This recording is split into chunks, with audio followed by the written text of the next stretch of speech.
ये डॉक्टर जयशंकर ने basically he was basically, in other words, he was educating, or he was trying to give a lecture. As we're having this discussion, this tortured discussion, what do you think about Western democracy? What do Western ambassadors do in India? If my ambassadors did a fraction of that, you would all be up in arms. So I think there are double standards here. मैं जयशंकर को सुनता हूँ sir, मैं वो foreign of trips पे sir वो उसने European सारे बैठे हुए थे, उन्होंने कहा एक तो आप इस खत से निकल आए कि आपकी लड़ाई हमारी लड़ाई।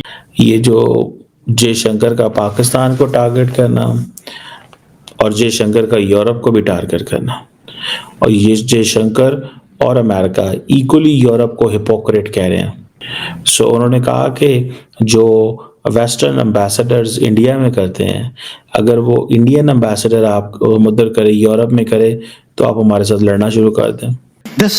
The mark you see on my nail is a mark of a person who's just voted. To self-appointed custodians, people who've never fought an election, who are nothing to do with democracy, actually telling the rest of the world what is right and what is wrong in democracy. And I think it is, to me, inevitable. इसी तरह मोदी के जो foreign minister है वो भी बड़े सख्त उन्होंने घूर रहे हैं। भारतीयों को खुश होना चाहिए कि अमेरिका और भारत के जो ताल्लुकात हैं मजीद आगे की जानिब बढ़ रहे हैं, कि भारत जो है एक ग्लोबल प्लेयर है और उसने बड़ा इंपॉर्टेंट रोल प्ले किया है यूक्रेन और रशिया के दरमियान ये जो जंग है इसको खत्म करवाने में। मुझे तो कभी कभी लगता है सर, जो मैं उनको देखता हूँ, मैं फॉरेन ट्रिप्स देखता हूँ, फॉरेन वो जिस तरह उन्होंने मिडिल ईस्ट में सर हमारा होल्ड था, मिडिल ईस्ट में वो मनूवर कर गए, फिर यूरोप में मैं देखता हूँ कि वो अपने मामलात कर गए, वो रशिया के साथ अपने मामलात देख रहे हैं, वो चाइना के साथ अपने मामलात देख रहे हैं।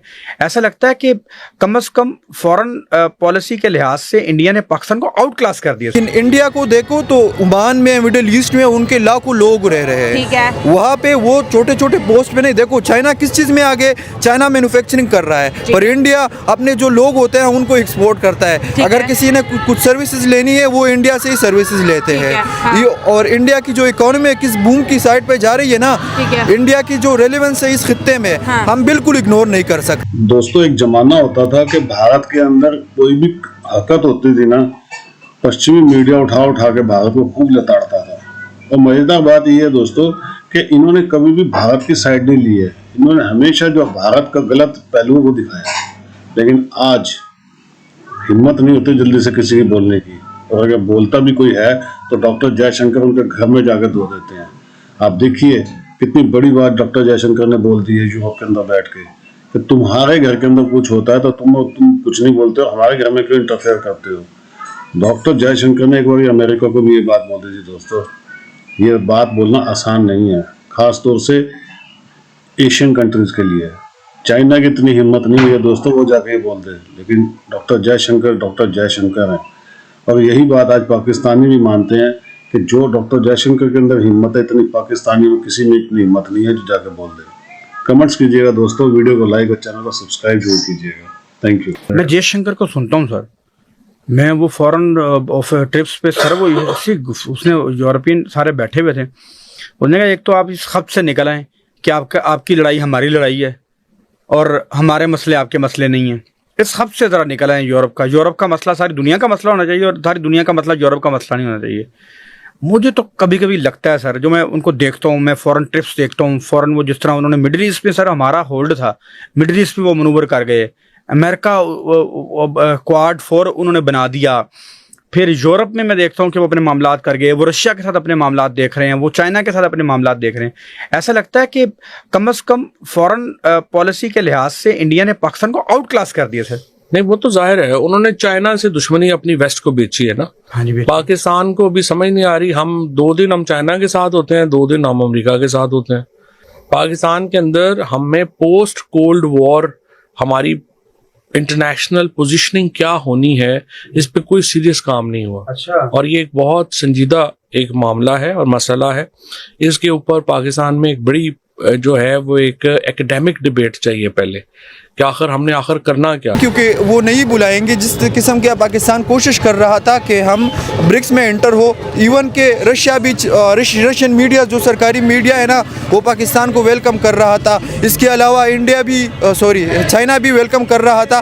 पर एक ही कंट्री थी जो इंडिया जिस ब्रिक्स में आया आता है ना वो उनको पाकिस्तान को आने नहीं दे रहा था। इंडिया पाकिस्तान को ब्रिक्स ज्वाइन करने नहीं देगा और इंडिया की पावर है। और ये हो सकता, देखो अगर एक कोलेट्रल बनता है ना मुख्तलिफ किस्म की कंट्रीज में तो उसमें अगर किसी न्यू मेंबर ने आना होता है तो सारों की कंसेंट जरूरी होती है, यानी सारों हाँ करे। अगर उसमें इंडिया इनकार करेगा बाकी सब अगर हाँ भी करेंगे ना तो पाकिस्तान उसमें नहीं जा सकता। ओमान बड़ी एक कहते हैं ना बड़ी मालदार मुल्क है। आपको क्या लगा वो भी इंडिया के प्रेशर में आके हमें नहीं बुला रहा है? देखा जाए तो हमारे और ओमान के माजी में अच्छे ताल्लुकात रहे हैं। नहीं, हमारे ओमान के साथ बहुत अच्छे टाइज रहे। अगर हम देख ले जिस किस्म के अभी पाकिस्तान का एक इकोनॉमिक हब है जिसे हम गवादर कहते हैं वो किसका था? वो हमने ओमान से ही खरीदा था। हमने उनसे ही हमने उनसे ही खरीदा था।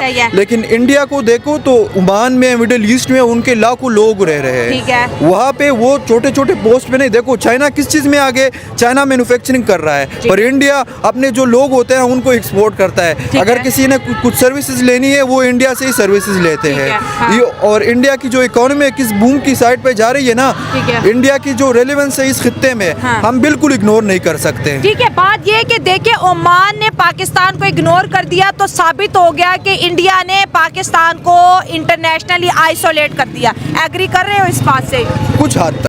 ये जो जयशंकर का पाकिस्तान को टारगेट करना और जयशंकर का यूरोप को भी टारगेट करना, और ये जयशंकर और अमेरिका इक्वली यूरोप को हिपोक्रेट कह रहे हैं। सो उन्होंने कहा कि जो वेस्टर्न एम्बेसडर्स इंडिया में करते हैं, अगर वो इंडियन एम्बेसडर आप उधर करे यूरोप में करे तो आप हमारे साथ लड़ना शुरू कर दें। तो अब देखें ये यूरोप के अंदर हालात जो हैं वो एक नया सोशल कॉन्ट्रैक्ट की बात हो रही है। सो ये चीज़ जो है आप इसी से अंदाज़ा लगा लें कि how much problem is there. It's a crisis situation. Crisis situation नहीं आप कहेंगे इसको कि जहाँ पे Indian and American targeting Europe की ये बात चलनी शुरू हो गई है कि भाई साहब अपनी फ़ौज बनाओ। शायद with the passage of the time things will change. और वो कैसे चेंज होंगी कि पूरे का पूरी जो दुनिया है उसका सारे का सारा सोशल कॉन्ट्रैक्ट ही बदल जाएगा। सारी की सारी दुनिया का आपस में एक दूसरे के साथ इंगेज करना बदल जाएगा।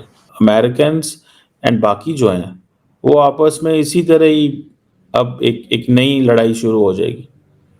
ट्रस्ट मी, बिल्कुल एक नई लड़ाई शुरू हो जाएगी। और वो इस चीज़ को रियलाइज करते हैं कि यूरोपियंस को एहसास दिलाएं, अपनी सिक्योरिटी का बंदोबस्त करो। मैं तो बिल्कुल डिफरेंट किस्म की इंटरनेशनल पॉलिटिक्स नज़र आ रही है। पहले होता था यूरोपियंस एंड अमेरिकन एक दूसरे के अपनी बात किया करते थे, और दूसरा इंडिया इतना ज़्यादा असर्ट नहीं किया करता था। अब इंडिया बहुत ज़्यादा असर्ट करता है। इंडिया ने अपने आप को, वो जिसे कहते हैं ना, इंडिया कॉन्सिडर्स दिस कि उसको हर कीमत पे अपनी आवाज़ देनी, बुलंद करनी चाहिए, अपनी आवाज़ पे बात करना चाहिए। जयशंकर अपनी इस टोन एंड टैनर को जारी रखेंगे, टफ टाइम देंगे पाकिस्तान को, बांग्लादेश को, सबको टफ टाइम देंगे, वो माफ़ नहीं करेंगे। और अमेरिकन जो हैं वो यूरोप को टफ टाइम देंगे, वो नहीं माफ़ करेंगे यूरोप को। अब इंडिया अपने आप को कहता है जी कि हम एक स्ट्रॉन्ग ग्लोबल वॉइस हैं। डॉक्टर जयशंकर ने अपनी जो लाइन एंड लेंथ है वो डोनाल्ड ट्रंप की लाइन एंड लेंथ से करीब कर ली है। मिसाल के तौर पे ट्रंप कह रहे हैं पीस होना चाहिए, बस ये होना चाहिए, वो होना चाहिए। ट्रंप इंडिया भी यही कह रहा है कि हम रिलाई करते हैं, इंडिया की बहुत बड़ी आवाज़ है कि they should be a lasting peace. लेकिन इंडियंस जो है वो टफ टाइम दे रहे हैं। इंडियंस ने धमकी लगाई है कि भाई आपके जो एम्बेसडर हैं वो क्या तबाही मचा रहे हैं इंडिया के अंदर, कैसे हाउ थिंग्स विल एंड, कैसे चीज़ें ख़त्म होगी, कैसे चीज़ें बेहतर होंगी, और क्या इंडिया और अमेरिका का वर्जन ऐसे ही मिलता रहेगा।